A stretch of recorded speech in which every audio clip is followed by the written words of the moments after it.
பொதுவாக நம்ம ஈர்ப்பு விதி ஃபாலோ பண்ணும்போது சாங்ஸ் கேட்கக்கூடாது. ஏன்னா சாங்ஸ் நம்மளோட டீடாக்ஸை ரொம்ப அஃபெக்ட் பண்ணும். பட் இருந்தாலும் நமக்கு ஏதோ ஒரு ஸ்டேஜில் ரொம்ப ஸ்ட்ரெஸ்ஃபுல்லாக பேர்ன் அவுட் ஆகலாம் ஃபீல் பண்ணுவோம். அப்படியே இருக்கும்போது நம்ம கேட்க வேண்டிய சாங்ஸ்ன்னு நான் ஒரு லிஸ்ட் வச்சுருக்கேன். ஜென்ரலாகவே சாங்ஸ் கேட்கக்கூடாது.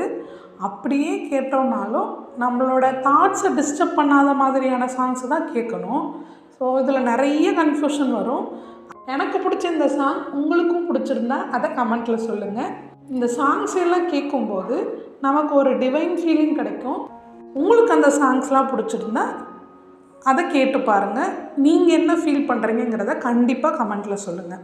அந்த லிஸ்ட்டில் ஃபஸ்ட் நம்ம பார்க்க போகிறது பார்த்தேனே ஃப்ரம் மூக்குத்தி அம்மன். இதில் நிறைய லைன் ஒவ்வொருத்தவங்களுக்கும் பிடிச்சது இருக்கும். பட் எனக்கு பிடிச்சது என்னென்னா,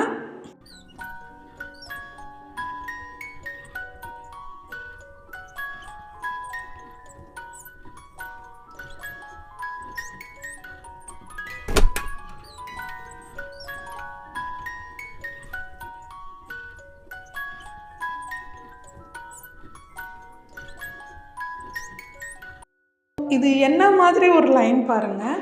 ஸோ ஒரு அன்பு இருக்குது, அதில் கொஞ்சம் கூட மிஸ்டேக்கே இல்லை. கள்ளம் கபடம் இல்லாத அன்புங்கிறது என்னது?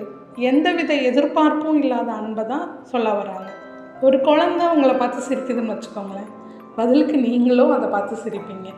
ஸோ இந்த மகிழ்ச்சிக்கு பின்னாடி எந்த ஒரு காரணமும் இல்லை. அந்த மொமெண்ட்டில் நீங்கள் ஹாப்பியாக ஃபீல் பண்ணியிருக்கீங்க இல்லையா? அதுதான் கடவுளை உணர வைக்கும் அப்படின்னு சொல்ல வராங்க. உணர்ந்தேன் உனையே மறந்தேன் இணையே, அதை கேட்கும் போதெல்லாம் நான் நிறைய வாட்டி அழுதுருக்கேன். நீங்கள் எப்படி ஃபீல் பண்ண சாங்ஸ்லாம் இது? உங்கள் சோலோட கனெக்ட் ஆகிருக்க மாதிரியான சாங்ஸ் இதுன்னு கமெண்ட்டில் சொல்லுங்கள். இந்த சாங்ஸ் எல்லாம் கேட்கும்போது நமக்கு ஒரு டிவைன் ஃபீலிங் கிடைக்கும். யாரோ ஒருத்தவங்க நமக்காக இருக்கிறாங்கன்ற நம்பிக்கை நமக்கு வரும். தேங்க்ஸ் ஃபார் வாட்சிங்.